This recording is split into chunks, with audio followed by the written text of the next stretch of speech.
Guys, it's Alex. So I promised on Friday that we would talk about trends and patterns and whatnot, and finding them and using data and whatnot. We're not gonna get crazy with it because I don't think you guys want like a math lecture on any of it or any level of that. But I just want to talk about why it's kind of neat to have data and why it's fun to have this data that you're not attached to, really. I mean, sure, if I get on the scale and my weight drops to like 253 like it did on Friday, I'm happy. And then if it goes back up to 257 like it did this morning, probably just weekend catching up to me,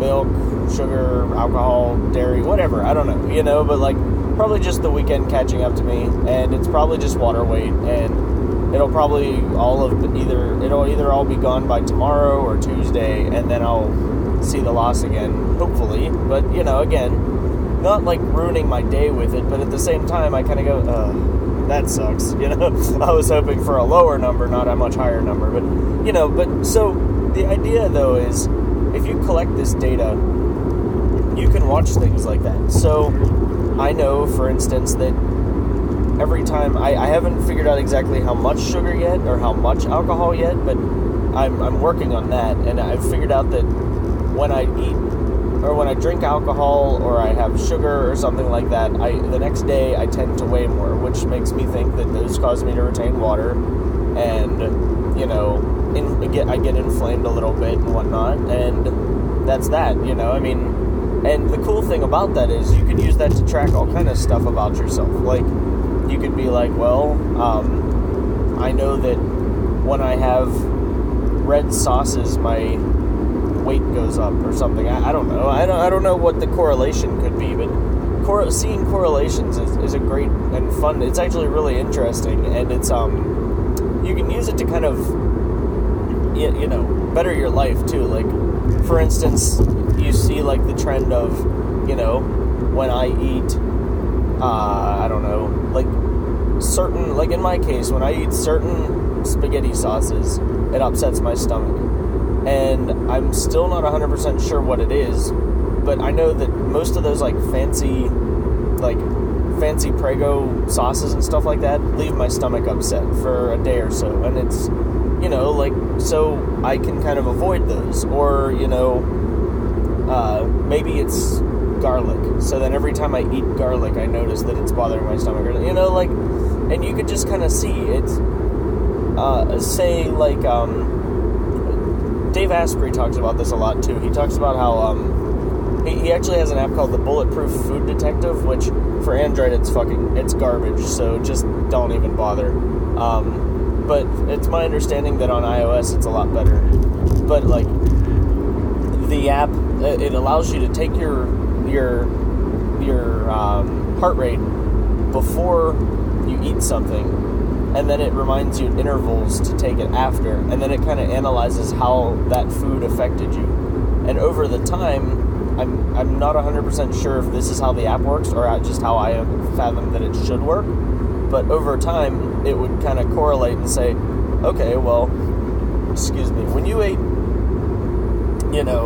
this pizza sauce that has this ingredient in it, it made your heart rate go up. And when you ate this with this in it, it made your heart rate go up. And when you had this with this in it, it made your heart rate go up. And all of those ingredients are the same thing, so it looks like you might have a reaction to blank. And the idea being, it's a quality of life improvement. I mean, it's a health improvement too, because obviously if your stomach's always upset, whatever, but it's quality of life too. I mean, if you... And at that point, you can choose to do that. So, now, alcohol kind of upsets my stomach. So, if I choose to have a little bit of alcohol, I know that I might have an upset stomach later. Sometimes I don't, sometimes I do. But I know it might upset my stomach in the long run. But that's my choice now. Instead of, just, having alcohol and stuff like that. And then the next day being oh, man, my stomach hurts so bad. I don't know why my stomach always bothers me. And thinking I'm just, dying or something like that. Now I can say, oh, yeah, this alcohol is going to upset my stomach for a day or two, but whatever. I don't drink really, so like I drink a little bit here and there. I have a beer here or like whatever, but like in the long and short of it, I don't really drink. So like just kind of using it as an example because, well, that's actually why I don't drink, because it does upset my stomach. So that plus I just don't like the feeling. I don't like. I'd much rather be coherent. I have a lot more fun in life when I'm just coherent, but yeah, so like that kind of stuff is really interesting. And then I also, since we're on the topic of trends and patterns and stuff like that, I had another interesting breakthrough kind of the other day that I thought was neat. Like, so I don't think I've got any, I'm sure we've all got our mental health issues. Let's just say that first up front. But I don't think I've got anything that's like seriously concerning, like to be worried about. But there's always been like a level of OCD with me, maybe to make sure that, and it's not as much OCD as it is like a memory trigger. So like I'll trigger my memory by closing a door or like pulling on a door. Like my parents have horses, and the horse doors would like smack against the latches, and like I would close it, or I would do that 5 times, smack it against the latch 5 times to remind myself that, or to like, so that it was cemented in my memory that I did it. Because otherwise what I do is I'll be, a half hour later, I'll be like, wait, did I do that? And then I'll paint the picture in my head like I didn't, and then I'll convince myself that I didn't do it. But if I have this 5 repetitions or whatever, then whatever. But like, it's not a constant thing, and it's not something that's ever been like a disability or anything like that. Like, it's never really interfered with my life. It's been more like actually kind of helpful, because like then the horse doors never got left open, because before I left the barn, I ding, ding, ding, ding, ding, ding, ding, ding, ding, and like, then I know it's good to go. I know the doors are closed. And then I'm inside and I'm not worried about it or whatever, but it's never been something that, I have to wash my hands 10 times afterward, or I have to do this or that. But so, anyway, my point is that one of the ones I noticed, I did the same thing with, hey, there's Jamie and Mikey. I just saw my sister-in-law and her boyfriend driving up that way. But so I noticed that, like when I'd lock my car, I'd lock it 5 times as well. And I don't know if 5 is a magic number with me, or if it's just like whatever. But I've never really noticed 5 being the number, but it's just kind of like, whatever. So I'd lock my car 5 times so that I could remember that it was locked, and so that I knew it was locked and stuff like that. So I one day just decided I didn't like that. This is another thing about me. My mom actually pointed this out the other day too, and like I've always kind of noticed it. Like I have a tendency to be able to fix things that I analyze myself, and then I find things wrong and I try to fix them. So like I didn't really like that was something I did. Sorry, this bridge is loud. But I didn't really like that was something I did. So what I did was I just didn't do it one day. I just locked my car once and then walked away. And since then, like, half the time I'm not even 100% sure my car gets locked. Like, that might sound like a negative, but what I'm saying is, like, now that I've broken the pattern once, it seems like the pattern is just gone. Like, it's not even something I think about anymore. I don't even, like, occasionally on the way in, I'll, oh, I don't know if I locked my car, and then I'll hit the button a couple more times just to make sure that it got locked. But, like, I never do it to a certain amount. I never do, like, any of that. And, like, I don't know that it was, like, one day I didn't do it, and nothing happened, so I'm fine, or what. But, like, the pattern, it literally went backward. So, like, now, instead of making sure my car is locked, I half the time walk away without even realizing that I need to lock it. But it gets locked, and people aren't stealing stuff from it, usually, hopefully. So, like, it's not that big of a deal. But I find that with a lot of things, though. I find it with habits, too. It's really interesting with habits, because, like, I will build up a habit. Like, last year or the year before, I meditated 10 minutes in the morning, 10 minutes in the evening, every single day for, I think, 3 months. And sometimes forgetting a weekend day or so. But it was never, like, big. But then, and also there's a subreddit called I think it's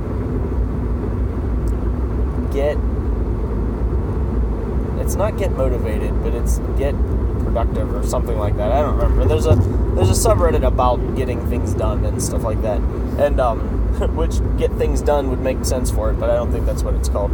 But so there used to be these threads that were like, make your to-do list for the next day, and I also kept that up the entire time, like every day for, every day for a month they did it, but then I kept it up for, I think, 2 or 3 months beyond that. Then one day I just decided to skip it, and it was like, boom, never even thought about it again. I mean, meditation, I still am trying to get myself back in that pattern, but it's a lot harder than the first time, it feels like. And it's the same thing even, that's a good example, even with this channel, like, for the first 100 days or whatever, I don't even remember exactly how much, I didn't miss a day, and then like one day I missed a day, and it was just like, oh, alright. And I think that was partially like the pressure to get it done daily, and then as soon as the pressure to get it done daily wasn't there because I had already broken the pattern, it was just kind of like, NBD, but like, so, I don't know, it's just interesting. I'm kind of curious why that happens, and I'm not sure, like, how one can fight that, because, I mean, like, one way I've heard to fight that is, it is actually, so, when you're building a habit, or when you have a habit and you have to skip a day for some reason, write it on your calendar, or mark it somewhere, or wherever you're keeping track of it, or whatever, or just consider it as you skipped the day. Not like I missed yesterday, or not like but you chose to take a break from it for that day. The idea being that every time you do that, you feel a little bit of guilt.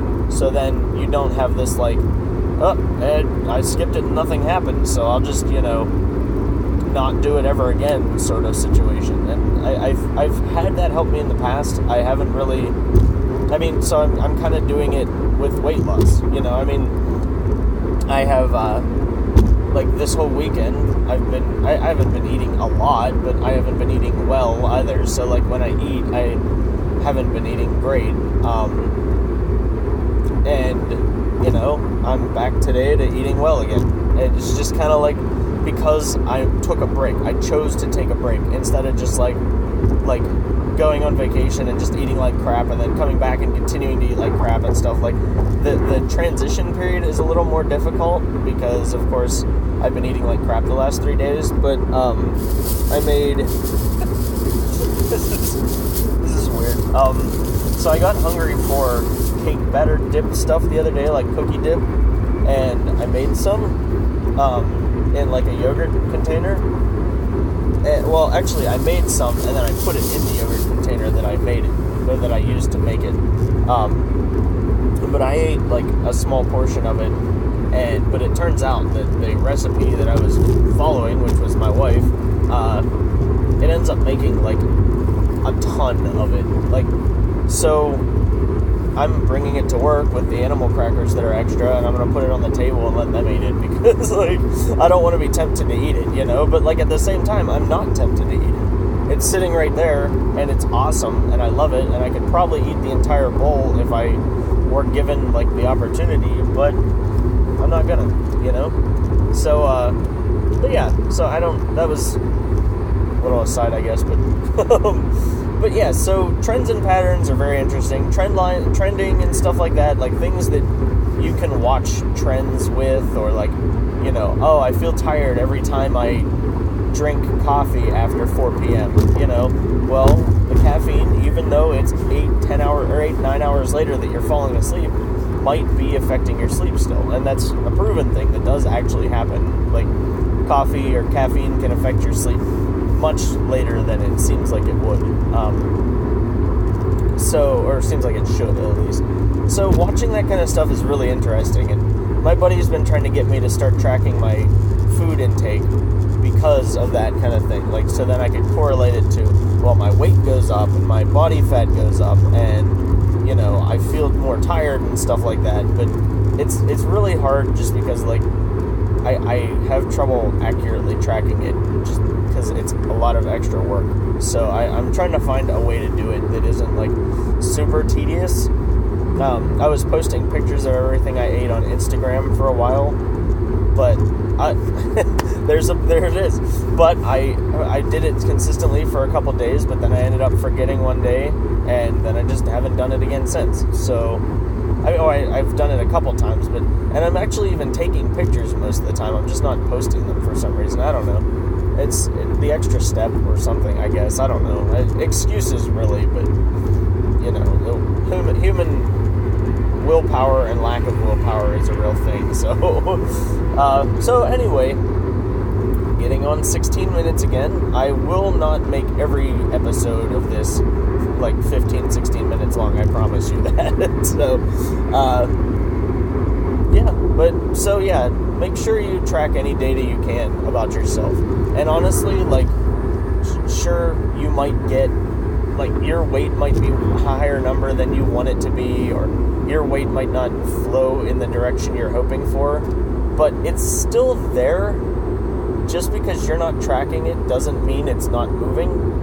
I'll talk about that tomorrow. There's something my wife and I talk about a lot, and I actually talk about a lot too, and it's Kaizen. It's basically like progressive change, but I'll tell you all more about it tomorrow because it kind of factors into what I'm saying too. But like, basically, you know, your weight, that number is still there, and while it's not really important to your health or to your whatever, it may be, you know, like if your weight's too high, or your, you know, food intake calorie-wise is too high, or your sugar intake is too high, or your blood sugar is another one I measure occasionally, and just to kind of keep an eye on it. But I've never been diabetic, never had any diagnosis of it or anything like that, but I've been a big guy off and on my whole life, so I measure it once in a while just to see how I'm doing, you know, and usually it's pretty awesome. But like, those numbers are still there. Just because you don't know about them, all that means is it could kill you without you knowing about it, you know, like, and it's better to just keep track of it and try to do something about it, and, you know, not take it as something that, like, is dire, though, you know, like, if, oh crap, I'm 20 pounds fat or heavier than I should be, you know, like, so what?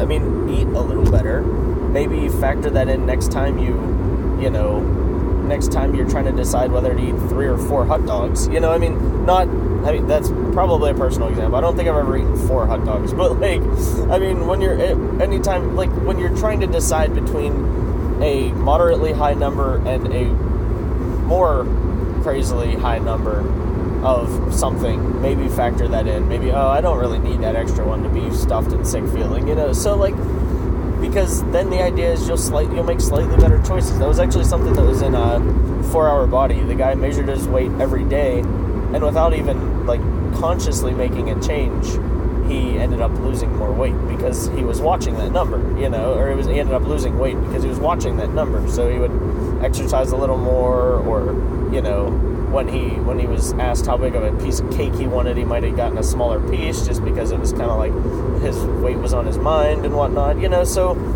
it's worth tracking this stuff, and it's worth detaching yourself from it, because it is just a number, and it's not a permanent number, and it's not a descriptor of you, and it's not, you know, it's not your life. I mean, there's a lot of other stuff in this world that you can be proud of than your weight, and that really should be how it is. There should be no like attachment to it, because it's not.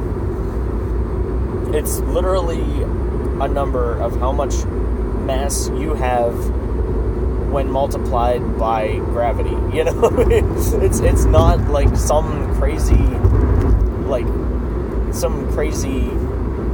you know, value number or something, but tracking it can really help you in the long run. It can help you be more healthy, more happy. It can help you eat better.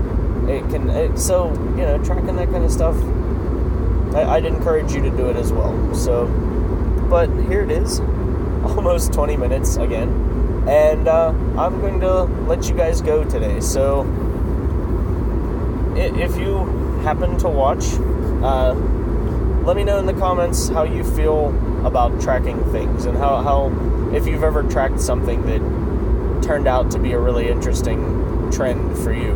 So, yeah, and tomorrow, like I said, we'll talk about Kaizen. So, thank you guys for watching. You guys are effing amazing, and I will see you tomorrow.